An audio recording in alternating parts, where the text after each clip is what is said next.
Je t'appelle, toi, le Dieu qui répond. Écoute-moi, entends ce que je dis. Garde-moi comme la prunelle de l'œil. À l'ombre de tes ailes, cache-moi. Au nom du Père et du Fils et du Saint-Esprit, Amen. la grâce de Jésus-Christ notre Seigneur, l'amour de Dieu le Père et la communion de l'Esprit Saint soient toujours avec vous. Et avec votre esprit. Chacun, chacune de nous a du prix aux yeux du Seigneur. Comme nous venons de le dire, eh bien, nous sommes la prunelle de ses yeux. Avec cet amour, avec cette assurance, nous voulons aussi nous tourner vers le Seigneur en lui retournant son amour. Mais comme nous sommes des êtres toujours finis, nous voulons lui exprimer notre désir de vouloir vraiment l'aimer comme lui nous aime. Mais avant tout, nous avons besoin de sa miséricorde, nous avons besoin de son assistance, nous avons besoin de son esprit. Prends pitié de nous, Seigneur. Montre-nous, Seigneur, ta miséricorde. Et nous serons sauvés. Que Dieu Tout-Puissant nous fasse miséricorde, qu'il nous pardonne nos péchés et nous conduise à la vie éternelle. Amen. Seigneur, prends pitié. Seigneur, prends pitié. Ô Christ, prends pitié. Ô Christ, prends pitié. Seigneur, prends pitié. Seigneur, prends pitié. Prions le Seigneur.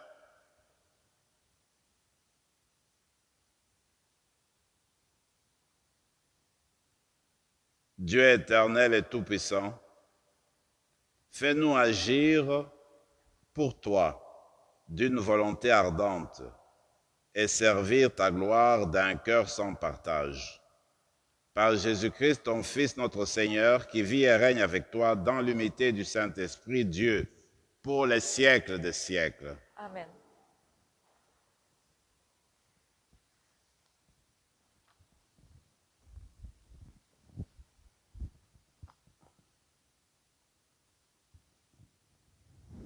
Du premier livre des rois. En ces jours-là, le roi Akab convoqua tout Israël et réunit les prophètes de Baal sur le mont Carmel. Élie se présenta devant la foule et dit, « Combien de temps allez-vous danser pour l'un et pour l'autre? Si c'est le Seigneur qui est Dieu, suivez le Seigneur. Si c'est Baal, suivez Baal. » Et la foule ne répondit mot. Élie continua, « Moi, je suis le seul qui reste des prophètes du Seigneur, tandis que les prophètes de Baal sont 450. Amenez-nous 2 jeunes taureaux, qu'ils en choisissent un, qu'ils le dépècent et le placent sur le bûcher, mais qu'ils n'y mettent pas le feu.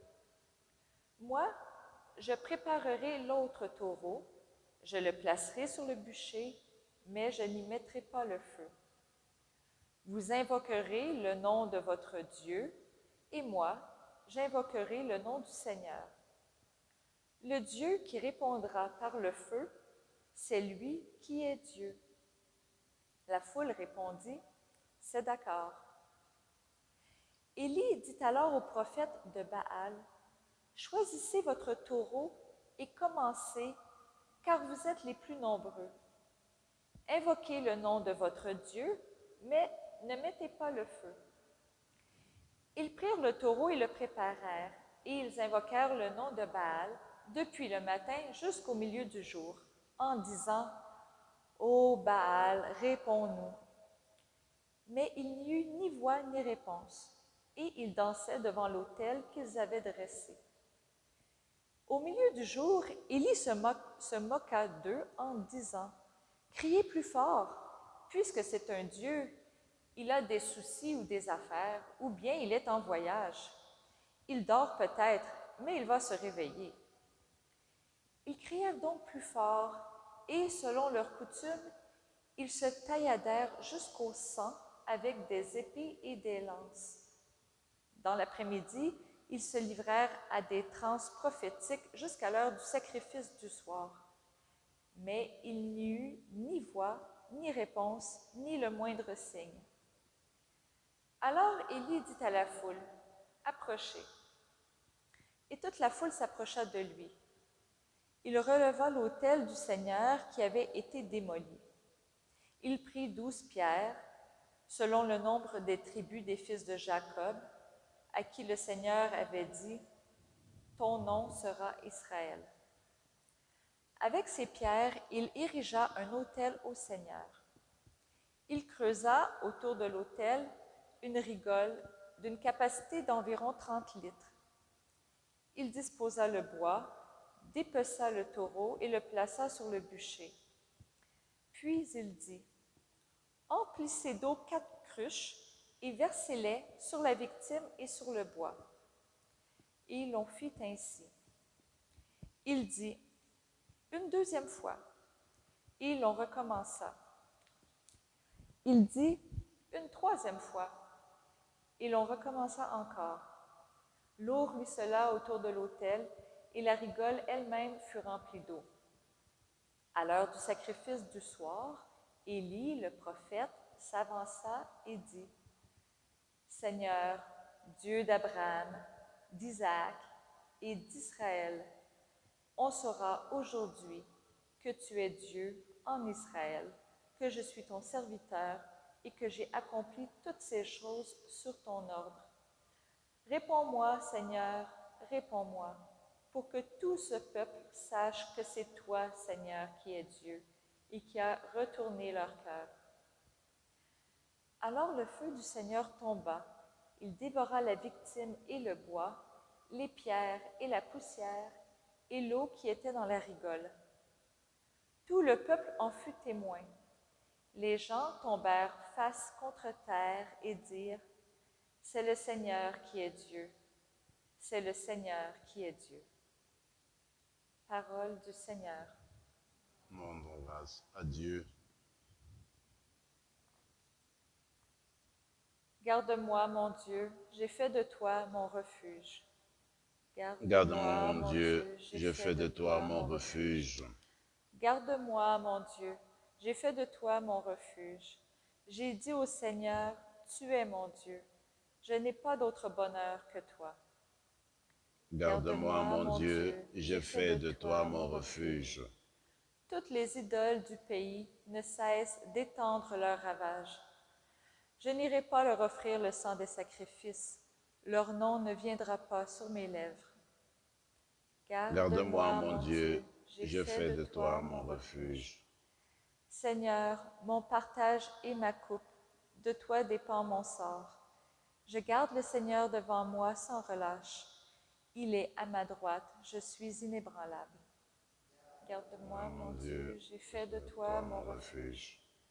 Tu ne peux m'abandonner à la mort. Tu m'apprends le chemin de la vie. Devant ta face, débordement de joie.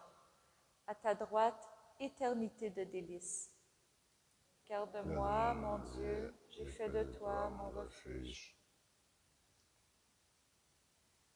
Alléluia, Alléluia.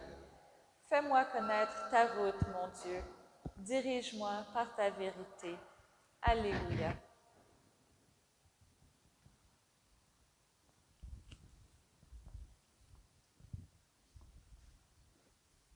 Le Seigneur soit avec vous. Et avec votre esprit.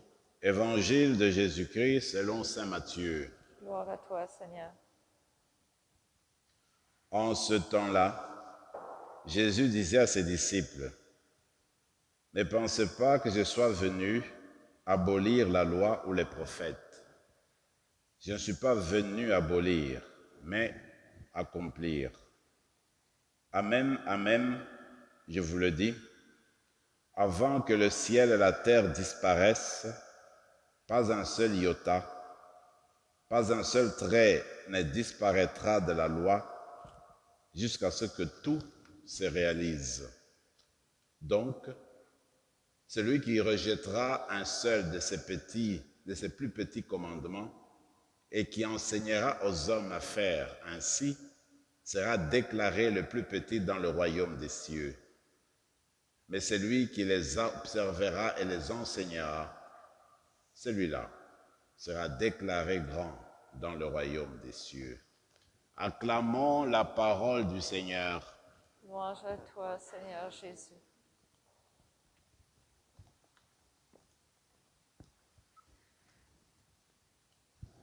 Nous avons entendu la belle histoire de Élie qui est en face des prophètes du dieu Baal. En fait, qu'est-ce qui s'est passé? La reine Jézabel, qui normalement régnait à ce moment-là, évidemment à côté de son mari le roi, avait une certaine ascendance. Et puis, comme elle venait d'un territoire païen, elle a pu apporter ses dieux à lui, notamment le dieu Baal. Alors, elle a tellement vanté le dieu Baal, je crois, et puis le peuple d'Israël, même à Jérusalem, commençait à aller à prendre deux chemins. Deux fois, ils vont chez le vrai Dieu Yahweh, parfois ils vont chez le dieu Baal. Et même, Jézabel s'est organisée de sorte à écarter les prophètes de Yahweh, du vrai Dieu. Et elle a encouragé évidemment les prophètes de son côté du dieu Baal. Alors c'est ainsi que Élie est resté parmi les rares prophètes du vrai Dieu.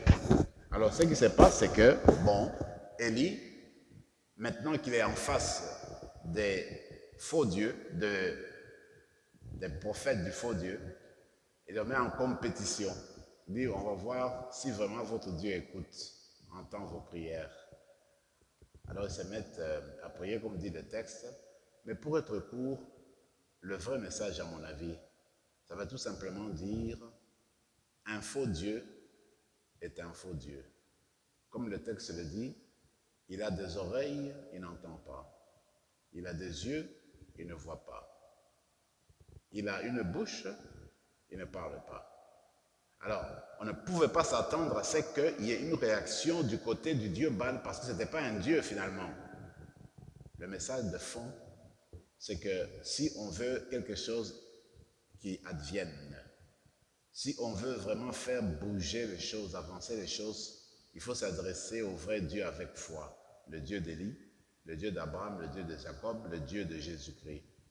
On s'exprime avec foi et on ouvre son cœur vers lui, on se tourne vers lui pour justement qu'il fasse advenir les choses. Ça peut arriver que dans notre vie, nous soyons tentés, comme l'étaient les Israélites, à voir le Dieu Baal. C'est-à-dire, on peut prendre l'argent, la puissance, et puis la renommer, on peut lui donner la place des petits dieux. Et nous faisons tout, nous passons tout notre temps, tout notre être, toute notre énergie, nous la concentrons sur ces faux dieux-là. Une chose est sûre, le faux Dieu ne te répondra jamais. Quand tu seras vraiment dans le besoin, il ne répondra jamais à tes aspirations parce que il a des oreilles, il n'entend pas, il a une bouche, il ne parle pas, il a un nez, il ne sent pas. Ce n'est pas un être vivant. L'autre chose que je trouve intéressante, c'est que la compétition entre les deux prophètes, entre les groupes de prophètes et Élie, eh bien, ça s'est fait sur ce qu'on appelle le mont Carmel. Le mont Carmel, quand même, a une certaine renommée dans l'écriture, même dans notre vie chrétienne. On peut dire que cette montagne-là, sur cette montagne-là, le vrai Dieu s'est manifesté. Donc le mont Carmel, c'est le lieu où Dieu se donne, Dieu se révèle, Dieu se fait connaître, le vrai Dieu, le Dieu de Jésus-Christ, le Dieu d'Abraham, le Dieu d'Isaac, le Dieu de Jacob. Alors moi je me dis, dans notre vie, cherchons les vrais Carmels, c'est-à-dire les endroits où vraiment Dieu s'exprime, Dieu se donne, Dieu se dit, Dieu se délivre. Alors moi je trouve que dans nos paroisses, dans nos églises, même quand nous faisons l'adoration, quand nous faisons les chapelets, il me semble que nous nous concentrons, nous nous rencontrons sur notre mont Carmel, c'est-à-dire l'endroit où Dieu fait advenir les choses. Et les premières choses qu'il fait advenir, c'est d'abord notre conversion, notre transformation, notre changement de cœur, notre amélioration. Dans l'évangile d'aujourd'hui, vous vous rappelez, Jésus, durant sa vie, souvent, il a été reproché comme quelqu'un qui ne suivait pas la loi. C'est surtout les pharisiens, et peut-être même les disciples le soupçonnaient de cela, peut-être. Alors aujourd'hui, il se défend. Il dit, ne pensez pas que je sois venu pour démolir la loi. Je ne suis pas venu, n'est-ce pas, pour la supprimer. Je suis venu pour l'accomplir. C'est qu'en fait, le Seigneur, ce qu'il cherchait, à vrai dire, c'est débarrasser la loi de tout le fardeau inutile, de revenir à l'essentiel de ce que Dieu avait donné par le truchement de Moïse, de suivre ce que le Seigneur attend de chacun et de chacune d'entre nous, en fait. Ce qui veut dire, le Seigneur veut simplement restituer la vraie place et la vraie destinée de la loi, celle de nourrir l'être humain, de transformer l'être humain, de libérer l'être humain. Cela, en fait, nous conduit à nous poser une question nous-mêmes. Quand nous parlons de notre évangile, quand nous parlons de la loi chrétienne, comment la présentons-nous, comment la vivons-nous? Est-ce que la loi chrétienne est comme un fardeau qui nous écrase? Dieu ne nous donne pas la loi de l'amour pour nous écraser. Dieu se donne à nous, montre sa voie pour nous libérer, pour nous rendre heureux. Alors, Jésus avait constaté de son vivant qu'il arrivait deux fois qu'on présentait la loi de Dieu comme un fardeau, comme une source d'esclavage, que la loi finalement ne donnait pas le développement, le progrès humain, spirituel qu'il devait donner, parce que on l'avait, n'est-ce pas, rattaché à plusieurs petits détails qui n'avaient rien à voir avec la voix de Dieu. Il me semble que c'est le message de fond que Jésus veut nous livrer. Et moi, je me dis, suivons son exemple. Allons à l'essentiel de la parole de Dieu. L'essentiel, il me semble, c'est faire tout. Présenter tous nos projets. Tout ce qui sort de nous. Eh bien, tout cela, que ce soit sous la lumière de l'amour de Dieu. Il me semble que c'est quelque chose d'essentiel. Et c'est ce que Jésus a voulu faire durant toute sa vie. Que la célébration de ce soir, n'est-ce pas, nous conduise à approfondir notre relation avec le vrai Dieu, que notre célébration de cet après-midi permette qu'on aille à l'essentiel de la loi de Dieu, qui est l'amour, et que cela puisse guider continuellement notre quotidien. Amen.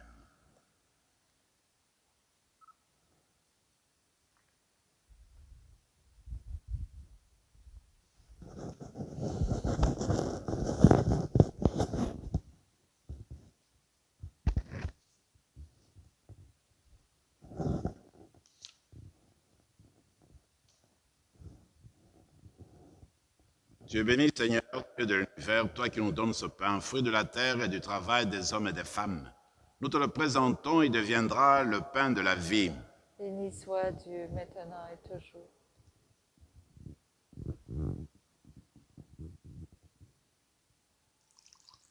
Comme c'est au Saint-Mérovin pour le sacrement de l'Alliance, puissions-nous être unis à la divinité de celui qui a pris notre humanité. Tu es béni, Seigneur, Dieu de l'univers, toi qui nous donnes ce vin, fruit de la vigne et du travail des hommes et des femmes. Nous te le présentons, il deviendra le vin du royaume éternel. Béni soit Dieu, maintenant et toujours. Humbles et pauvres, nous te supplions, Seigneur, accueille-nous.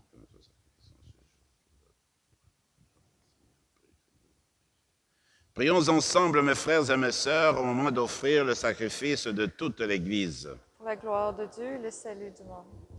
Accorde-nous, Seigneur, nous t'en prions, de te servir d'un cœur libre en te présentant tes dons.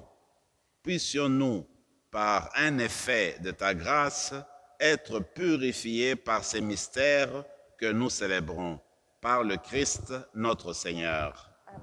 Le Seigneur soit avec vous. Et avec votre esprit. Élevons notre cœur. Nous le tournons vers le Seigneur. Rendons grâce au Seigneur notre Dieu. Cela est juste et bon.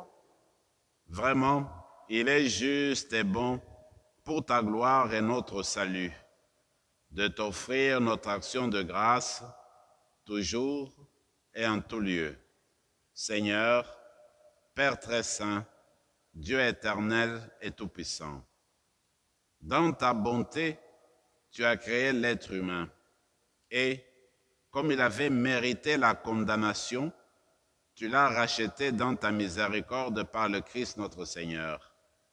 Par lui, les anges célèbrent ta grandeur et les esprits bienheureux adorent ta gloire.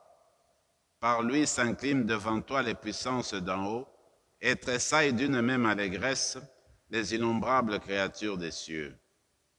À leur hymne de louange, laisse-nous joindre nos voix pour chanter et proclamer. Saint, Saint, Saint, le Seigneur Dieu de l'univers. Le ciel et la terre sont remplis de ta gloire. Hosanna au plus haut des cieux. Béni soit celui qui vient au nom du Seigneur. Hosanna au plus haut des cieux.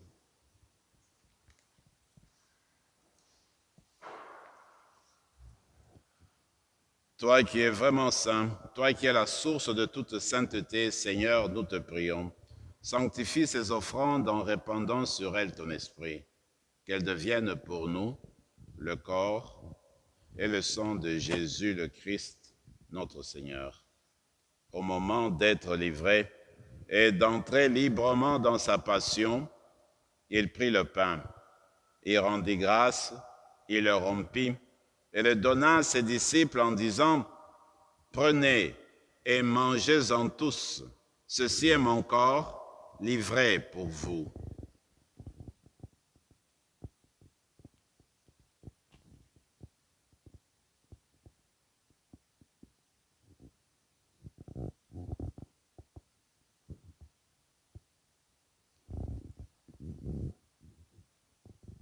De même, après le repas, il prit la coupe.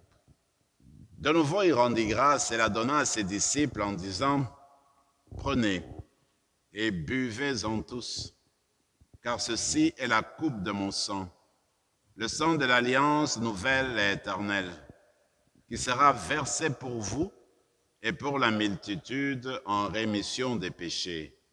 Vous ferez cela en mémoire de moi. »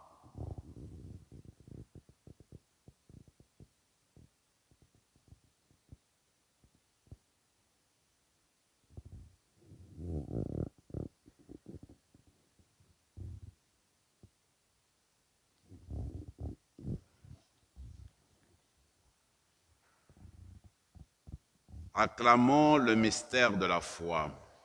Quand nous mangeons ce pain et buvons à cette coupe, nous annonçons ta mort, Seigneur ressuscité, et nous attendons que tu viennes. En faisant ainsi mémoire de la mort et de la résurrection de ton Fils, nous t'offrons, Seigneur, le pain de la vie et la coupe du salut. Et nous te rendons grâce car tu nous as choisis, tu nous as estimés dignes de nous tenir devant toi pour te servir. Humblement, nous te demandons qu'en ayant part au corps et au sang du Christ, nous soyons rassemblés par l'Esprit Saint en un seul corps. Souviens-toi, Seigneur, de ton Église répandue à travers le monde. Fais-la grandir dans ta charité en union avec notre pape François, notre évêque Marcel et tous ceux et tous les évêques, les prêtres et les diacres.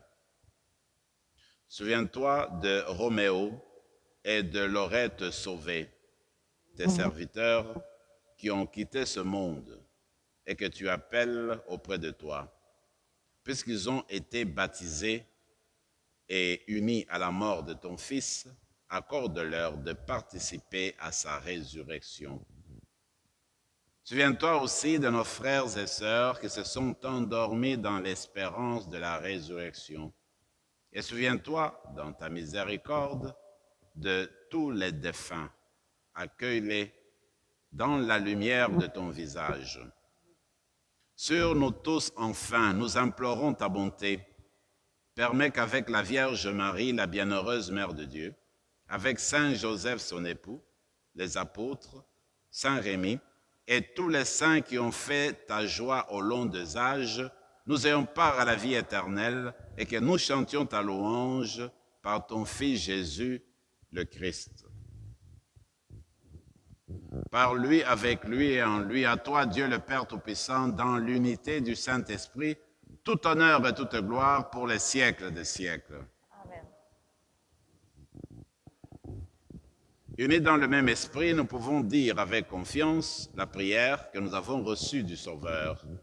Notre Père, qui es aux cieux, que ton nom soit sanctifié, que ton règne vienne, que ta volonté soit faite sur la terre comme au ciel. Donne-nous aujourd'hui notre pain de ce jour. Pardonne nos offenses, comme nous pardonnons aussi à ceux qui nous ont offensés, et ne nous laisse pas entrer en tentation, mais délivre-nous du mal. Délivre-nous de tout mal, Seigneur, et donne la paix à notre temps. Par ta miséricorde, libère-nous du péché. Soutenus par ta miséricorde, nous serons libérés de tout péché, à l'abri de toute miséricorde, à l'abri de toute épreuve. Nous qui attendons que se réalise cette bienheureuse espérance, l'avènement de Jésus-Christ, notre Sauveur. Car c'est à toi qu'appartiennent le règne, la puissance et la gloire pour les siècles des siècles. Seigneur Jésus-Christ, tu as dit à tes apôtres, je vous laisse la paix, je vous donne ma paix.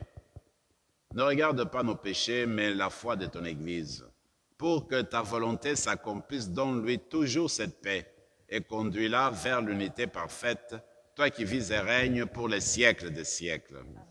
Que la paix du Seigneur soit toujours avec vous. Et avec votre esprit. Agneau de Dieu, qui enlève le péché du monde, prends pitié de nous. Agneau de Dieu qui enlève le péché du monde, prends pitié de nous. Agneau de Dieu qui enlève le péché du monde, donne-nous la paix.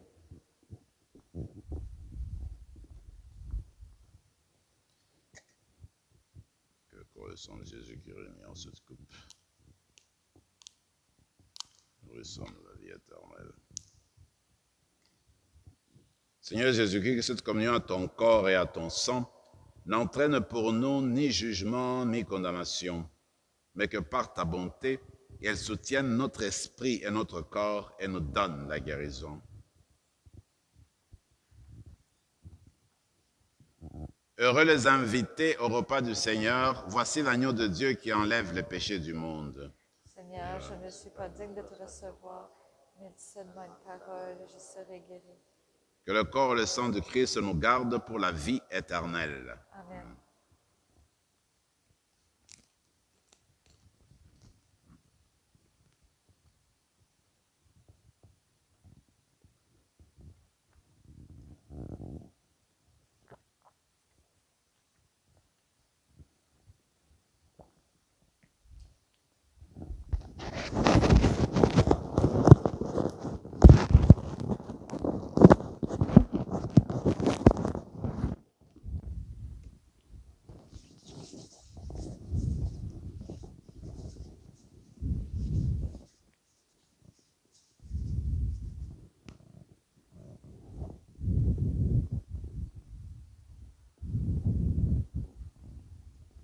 Le corps de Christ. Corps de Christ.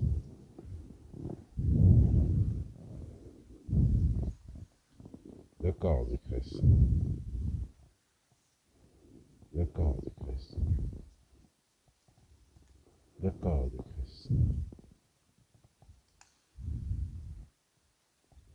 Le corps de Christ. Le corps de Christ. Le corps de Christ. Le corps de Christ. Le corps de Christ. Le corps de Christ. Le corps de Christ. Le corps de Christ. Le corps de Christ.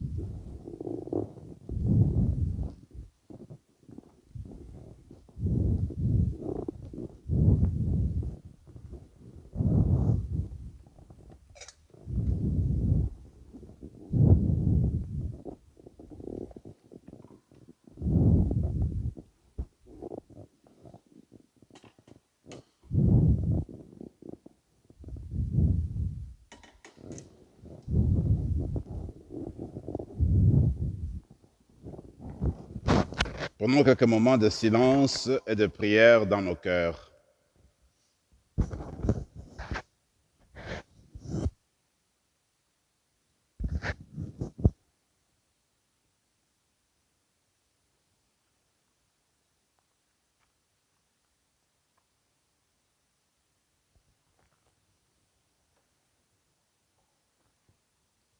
Le Seigneur veille sur ceux qui le craignent, qui mettent leur espoir en sa miséricorde, pour délivrer leur âme de la mort, les nourrir au jour de famine. Prions encore le Seigneur.